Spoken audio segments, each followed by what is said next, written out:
Hello guys, hope you are well there. What I'm asking, if you get this place, how long could you live here? It meant how long can you stay here?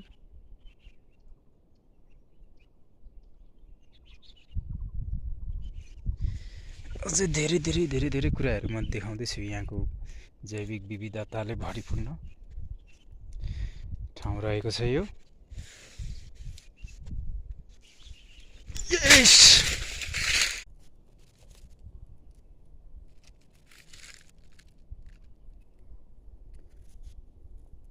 देख्न सक्नुहुन्छ प्रशस्त मात्रामा सखुवा।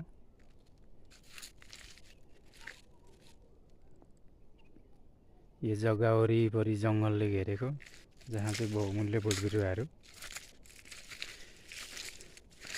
अब यहाँ दिनदिनै खयरको रुखहरू बढ्दैछ। यहाँ 5 वर्षको अराउन्डमा कम्तीमा पनि 10 लाखसम्मको चाहिँ यो खयर बेचबिखन गर्न सकिन्छ।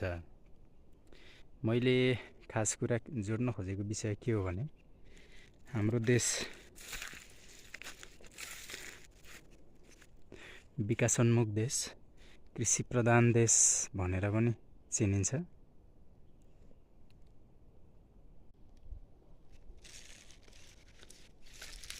कृषि प्रधान देश भए तापनि कृषिबाट चाहिँ किसान खुसी नभएको भनौँ न, किसानलाई घाटा भएको। जुन कृषिबाट किसानले उत्पादन गरेर चाहिँ बिक्री वितरण भनौँ न, कृषिबाट किसानलाई मुनाफा छैन, सिधै भन्नुपर्दा। यसरी प्रायःजसो ग्रामीण भूभाग अन्तर्गत बेसी भेगमा रहेका जग्गाहरू यसरी घारी बन्दै उजाडिलो बन्दै गइरहेको अवस्था छ। मैले सोध्न चाहेको कुरा र बुझ्न चाहेको कुरा के हो भने, यस्ता जुन बाँझो रहेका जमिनहरूमा, पहाडका जमिनहरूमा चाहिँ हामीले कस्तो प्लान्टेसन भनौँ न, कस्तो बोटबिरुवा लगाउँदा उपयुक्त हुन्छ होला भन्दा, मैले चाहिँ जुन बहुमूल्य बोटबिरुवाहरू रहेको छ, जस्तो कि रक्तचन्दन भयो, बुद्धिचित्त, खयर, त्यसमा रुद्राक्ष, यस्ता बोटबिरुवाहरू लिगल्ली हामीले लगाउन